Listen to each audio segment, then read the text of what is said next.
Dekabrın 27-sində Milli Məclisin iclası keçirilib. İclasda millət vəkili İqbal Ağazadə çıxış edərək 31 dekabr Dünya Azərbaycanlıların Həmrəylik Günü münasibəti ilə Azərbaycan xalqını təbrik edib. Dünya Azərbaycanlıların həmrəyliyi həm də yeni il münasibəti ilə bütün həmkarlarımızı, o cümlədən Azərbaycan xalqını təbrik edirəm və arzu edirəm ki, 2014-cü il dövlətimiz, xalqımız üçün düşərli, faydalı illərdən olsun və bizim problemlər həll olunsun. İqbal Ağazadə ölkədə gedən məhkəmə proseslərindən də söz açıb. Millət vəkili hesab edir ki, İsmailli hadisələrinə görə həbs olunan insanlar yeni il qabağı əhv olunmalıdır. Dünya Azərbaycanlıların həmrəyliyi günündə həm də bir sıra məsələlərə ilin yekun olaraq, qış sessiyasının sonu olaraq münasibət bildirmək istəyirəm. Bundan əvvəl də dəfələrlə bildirmişəm.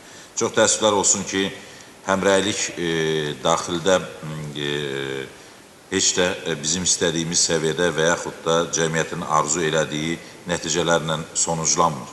Bəzən elə məhkəmə iddiaları həyata keçirilir və o məhkəmə iddialarının nəticəsində adamlara elə cəza kəsilir ki, sadəcə gülməyə gəlir adamın. Qurban Məmmədov 3 il iş aldı və Qurban Məmmədovun üzünə duran bir şəxs güya şikəstli məhkəməyə şikəst formasında gəlirdi. Amma jurnalistlər onları təqib etdi.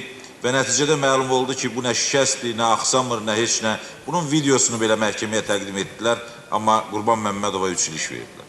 Yadigar Sadıqov güya küçədə kimlənsə dalaşıb və Yadigar Sadıqov kiməsə güya fiziki təzyiq göstərib, Yadigar Sadıqova 7 il iş verdilər.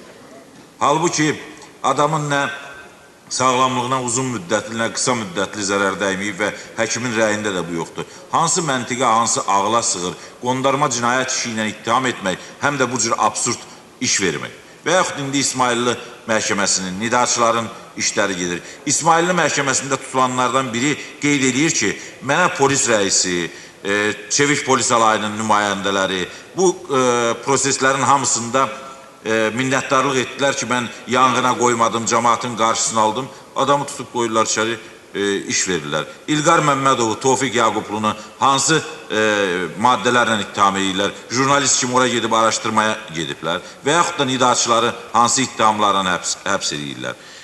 Çox təəssüflər olsun ki, mən keçən dəfə müraciət etdim. Ya əf, ya amnistiya aktı ilə həm üzərlərində cəzası olanlar, həm də məhkəməsi gedən insanların həbsdən azad olunması həmrəyliyin də bir nümunəsi ola bilər. Bu həmrəliyə çağıranda, özünüz də bu həmrəliyə bir addım atın da. Bir addım siz də atın bu həmrəliyə. Həmrəliyə həmişə çağırılır.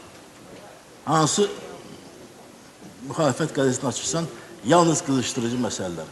Haradadır bu həmrəliyə? Niyə elə həmrəliyi tək dövlətdən gözləyirsə, özünüzdən də gözləyin də.